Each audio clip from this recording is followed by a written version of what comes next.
So here's some absolutely fascinating news with a little twist of confusion. Now, Hasbro over the weekend of San Diego Comic-Con was saying that there's going to be a lot of surprises from the Hasbro Pulse website during that weekend, and that all kinds of new products and stuff would be popping up. And one of those products popped up just recently. And it's a really, really good one, but it's also a little bit confusing. So let's jump into that. So it seems that the Transformers Vintage Generation 1 mini cassette 3-pack of Gurafi, Noizu, and Decepticon Frenzy was uploaded. Now, I love how they went with a very Romanji kind of listing of their names, because it's supposed to be Graphy from Discography and Noise from Noizu. But it's funny that they stuck with those names, but regardless of the fact. And, of course, a Decepticon Frenzy, which I'll jump into and is the confusing part of this. Now, the good news is that these two molds are the last two of the Dino cassettes that have been absent up to this point. For people who don't know, the Dino cassettes were an extremely, extremely, extremely rare 4-set of individual Dino pretty much cassettes that went with Soundwave or Blaster that were dinosaurs and not the likes of Overkill and Slugfest.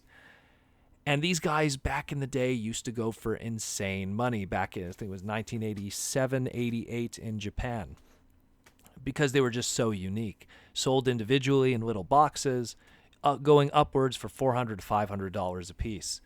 Then, of course, they did a whole bunch of bootlegs and then the reissue market and stuff like that. Not the reissue market, the bootleg market, and kind of just, quieted everything down. Years later, we would have the San Diego Comic-Con 2018 Bumblebee Volume 1 Retro Rock Garage Kit, which would have that you would be able to get one of the Dino cassettes in that of Dial, or as they called it, Dairu, and then it would come also with one of the other Dino cassettes, but done in a clear color scheme, very different from its original G1 release. But to complement that, if you bought the Bumblebee Volume 2 Retro Pop Highway set, you got the other Dino cassette in its accurate colors. So in order to get just two of those Dino cassettes, you had to buy two different sets to get those perfect reissue looks to them.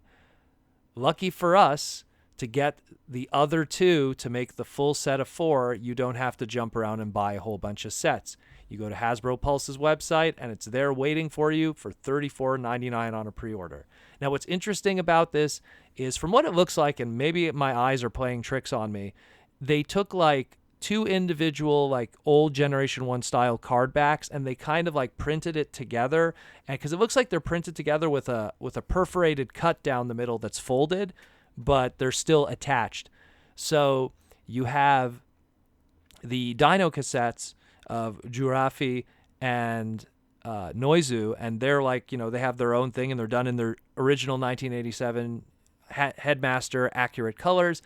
And then you got a Frenzy on the side. Now, I kind of like it because it's just like the Optimus Prime has a unique kind of packaging with his reissue, we've never had a Frenzy that was packaged and sold on his own individually. It's always been packaged with, I believe it was Ravage back in the day.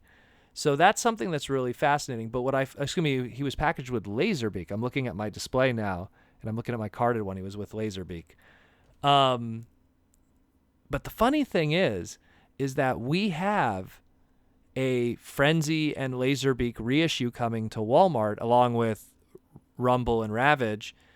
And I don't know why this one is being reissued again.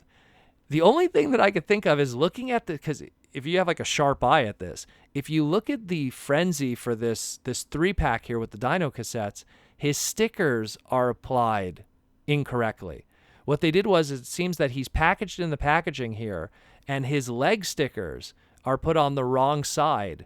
So when it's in robot mode, the leg stickers are on the outside when they should be on the inside. The best way to compare this is if you look at a Minton package Frenzy, where the stickers are applied properly on the right side. And the funny thing is even the stock images that they have here, we have a completely unstickered, terribly done Frenzy for the stock images here. So is the gimmick that you're getting an extra Frenzy that was packaged incorrectly and stickered incorrectly by the factory?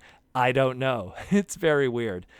I personally would feel that this is a missed opportunity because we have the Frenzy that's going to be available in Walmart in the reissues. They should have really taken the mold and done it in another color scheme.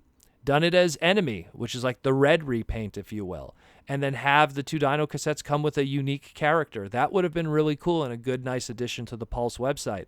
I really feel that you're just kind of double dipping in this case.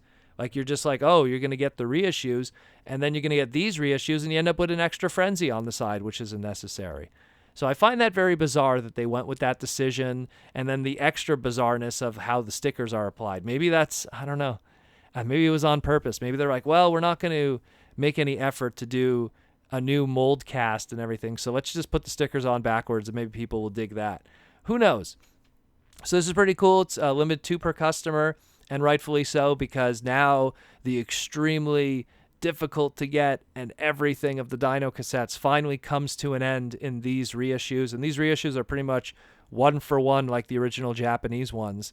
So it's pretty good, and the stickers are pre-applied. So for anyone who owned the bootlegs, you had to apply the stickers. So this is done factory perfect, and it has the Hasbro stamp on it, so it's the more legitimate one. So anyone who owns like some Dino cassette bootlegs, they might want to ditch those for these sexy things. But this is great. This is really cool. I like it when really rare Transformer toys get a reissue, because as someone like me who owns Minerva, owns the original Dino cassettes, I don't care about the equity of my toys and my ability to resell them later. It was never something in the cards. But I always like it when people get an opportunity to enjoy those rare toys that they normally would not be able to because of their being $500, $600, $700. So, like Unicron is one thing. Like we could get into that argument again because he's such a huge toy. But, I always find it kind of silly when, a barely deluxe scaled Minerva is $2,000. And not a lot of people could get it just because of her rarity, and they're not able to enjoy the toy and enjoy it in its colors. But even then, you could kind of get, Nightbeat and enjoy it. But in the case of these Dino cassettes, there really was no way for people to enjoy these molds outside of a bootleg that came many, many, many, many years later. And they weren't even that great quality, to be honest. So this is awesome. This is really good. And for $34.99, I think it's a really good price considering what people were paying back in the day. So, and then you get an extra Frenzy, which I don't know, maybe just pop it out and reapply the stickers properly. I don't know. This is that part of it is still weird. Like I'm going to keep bringing that up.